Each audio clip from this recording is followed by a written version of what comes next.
नमस्कार मंडळी, श्री स्वामी समर्थ. आपल्या यूट्यूब चॅनलवरती तुमच्या सर्वांचे खूप मनापासून स्वागत आहे. येत्या 2 मार्चलाच म्हणजे सोमवारी आलेली आहे होळी. दरवर्षी फाल्गुन महिन्यातील हुताशनी पौर्णिमेला होळी हा सण साजरा केला जातो. या हुताशनी पौर्णिमेचा प्रारंभ 2 मार्चला सायंकाळी 5 वाजून 57 मिनिटांनी होणार आहे आणि समाप्ती 3 मार्चला सायंकाळी 5 वाजून 7 मिनिटांनी होणार आहे. म्हणून यंदा हुताशनी पौर्णिमा ही 2 दिवस साजरी केली जाणार आहे. 2 तारखेला आपल्याला होलिका दहन करायचं आहे, कारण 3 मार्चला या पौर्णिमेची समाप्ती 5 वाजून 7 मिनिटांनीच होणार आहे आणि होलिका दहन हे नेहमी पौर्णिमेच्या शुभ काळामध्येच केले जाते. म्हणून 2 तारखेला सायंकाळी 6 ते 8 हा होलिका दहन करण्यासाठी शुभ मुहूर्त असणार आहे. तसेच होळीच्या दिवशी काही प्रभावी उपाय आणि सेवा सुद्धा केल्या जातात. तर त्या सुद्धा आपल्याला 2 तारखेलाच होळीच्या दिवशी करायच्या आहेत. तसेच ज्या घरामध्ये दर पौर्णिमेला सत्यनारायण पूजा केली जात असेल, तर त्यांनी सुद्धा सत्यनारायण पूजा ही 2 तारखेला संध्याकाळी करायची आहे. होळीच्या दिवशी आपण होळी पेटवत असतो, होळीची पूजा करत असतो. कारण असं म्हणतात, की होळी हा दिवस वाईट विचार, नकारात्मकता, आजारपण, दारिद्र्य, आपल्या मनातील क्रोध, लोभ, ईर्ष्या व वाईट विचारांचे दहन करून नवीन सुरुवात केली जाते. आणि म्हणून प्रत्येक ठिकाणी या दिवशी होळी पेटवून तिची पूजा केली जाते. होळीचा दिवस म्हणजे वाईटावर चांगल्याची मात म्हणून आपण साजरा करत असतो. होळी हा सण साजरा करण्यामागे अनेक पौराणिक कथा सुद्धा सांगितल्या जातात. म्हणजेच या होळीच्या दिवशी सर्व नकारात्मक गोष्टी, वाईट गोष्टी ज्या आहेत, तर त्यांचा त्याग केला जातो.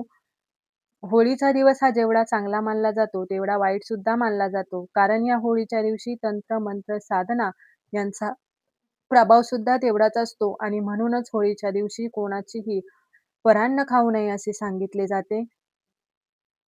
तसेच होळीचा दिवस म्हणजे पौर्णिमेचा दिवस असतो. त्यामुळे हा दिवस धनप्राप्तीसाठी आणि लक्ष्मी प्राप्तीसाठी सुद्धा तेवढाच महत्त्वाचा मानला जातो.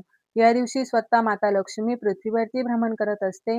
ज्या घरात तिची सेवा उपासना केली जाते, तिथे धनधान्य, समृद्धी, ऐश्वर्य प्रदान करत असते आणि म्हणूनच या होळीच्या दिवशी लक्ष्मी प्राप्तीसाठी सुद्धा काही प्रभावी उपाय जे आहेत तर ते केले जातात. आज व्हिडिओमध्ये मी तुम्हाला एक अतिशय प्रभावी असा उपाय सांगणार आहे. सोमवारी होळीच्या दिवशी तुम्हाला ₹5 नाणे अशा ठिकाणी ठेवायचे आहेत. यामुळे आपल्या घरात चहूबाजूने पैसा, धनसंपत्ती येऊ लागेल. घरातील पैशाच्या सर्व आर्थिक अडचणी दूर होऊन 7 पिढ्यांचे दारिद्र्य हे नष्ट होईल आणि घरात इतका पैसा येईल की गरिबीही नावालाही उरणार नाही. तर असे हे ₹5 नाणे कुठे ठेवायचे आहे? हा उपाय कसा करायचा आहे? कोणत्या वेळेत करायचा आहे? याबद्दलची संपूर्ण माहिती या व्हिडिओमध्ये मी तुमच्यासोबत शेअर करणार आहे. त्यामुळे व्हिडिओ शेवटपर्यंत नक्की पहा. आपल्याला सोमवारी होळीच्या दिवशी संध्याकाळी करायचा आहे हा उपाय. संध्याकाळी तुम्ही 6 नंतर रात्री अगदी 12 वाजेपर्यंत हा उपाय कधीही करू शकता. होळीची रात्र म्हणजे पौर्णिमेची रात्र मानली जाते आणि पौर्णिमा तिथी ही माता लक्ष्मीला समर्पित असल्यामुळे हा जो उपाय तुम्ही करणार आहेत, तर हा खूप प्रभावी जास्त ठरणार आहे. या उपायांचं तुम्हाला निश्चित फळ प्राप्त होणार आहे. जर तुमच्या आयुष्यामध्ये काही आर्थिक, मानसिक किंवा काही संकटे, अडचणी, अडथळे सुरू असतील, तर हे सर्व काही या उपायाने दूर होऊन तुमच्या आयुष्यामध्ये सुखाचे दिवस येऊ लागतात.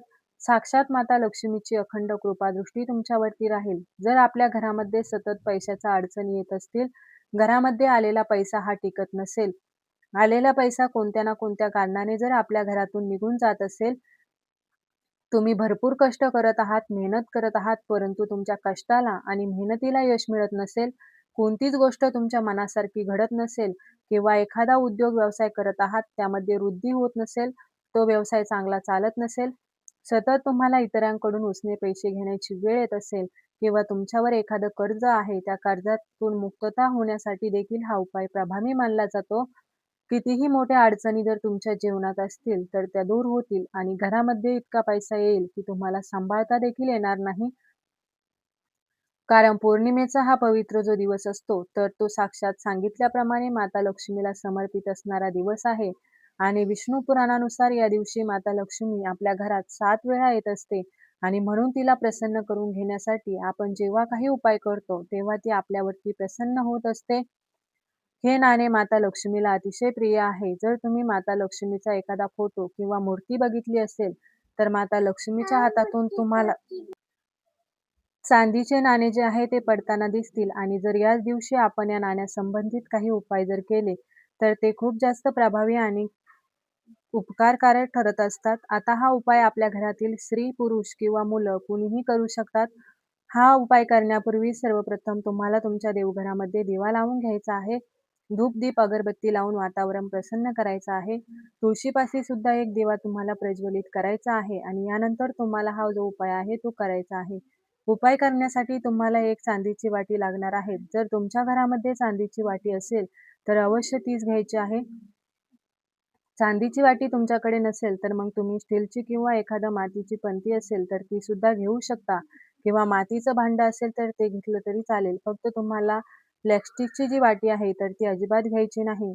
यानंतर त्या वाटीमध्ये तुम्हाला 4 ते 5 चमचे शुद्ध गाईचं दूध जे असतं, तर ते ठेवायचं आहे.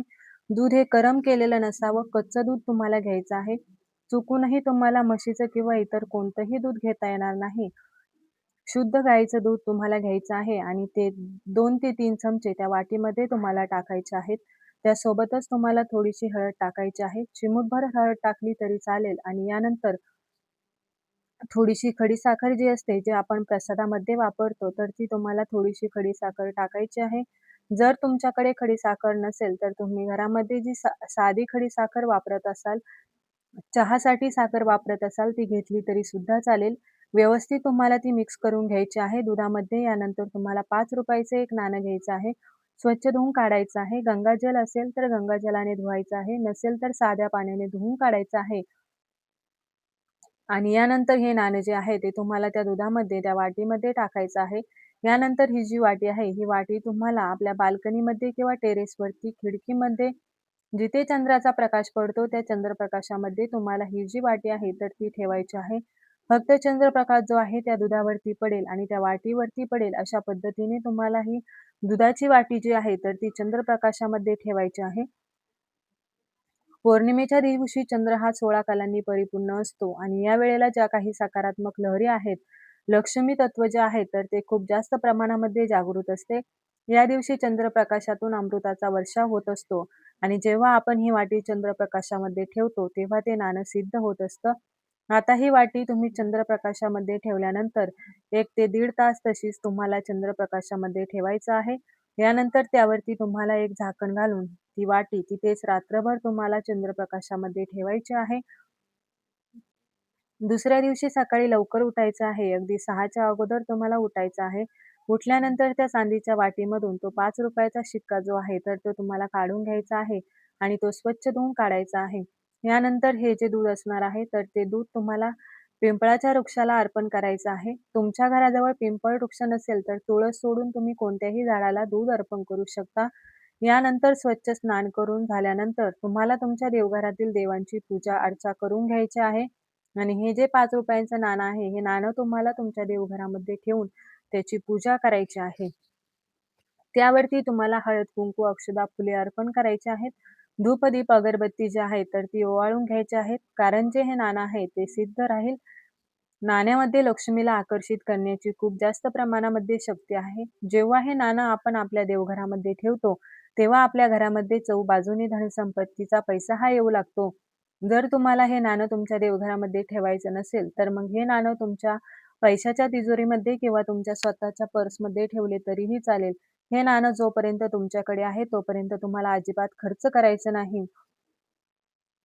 आता जर तुम्ही मागच्या होळीला सुद्धा हा उपाय केलेला असेल, बऱ्याच जणांनी मागच्या वर्षी सुद्धा हा उपाय केला होता. त्यांचं जे ₹5 नाणं असणार आहे, त्यांनी तेच घ्यायचं आहे आणि तेच पुन्हा सिद्ध करून तुमच्या जवळ ठेवायचं आहे. जोपर्यंत हे नाणं तुमच्याकडे आहे, तोपर्यंत तुम्हाला कधीही पैशाच्या आर्थिक अडचणी ज्या आहेत, त्या येणार नाहीत. तर अशा पद्धतीने हा उपाय जो आहे, तो तुम्हाला नक्कीच होळीच्या दिवशी करायचा आहे.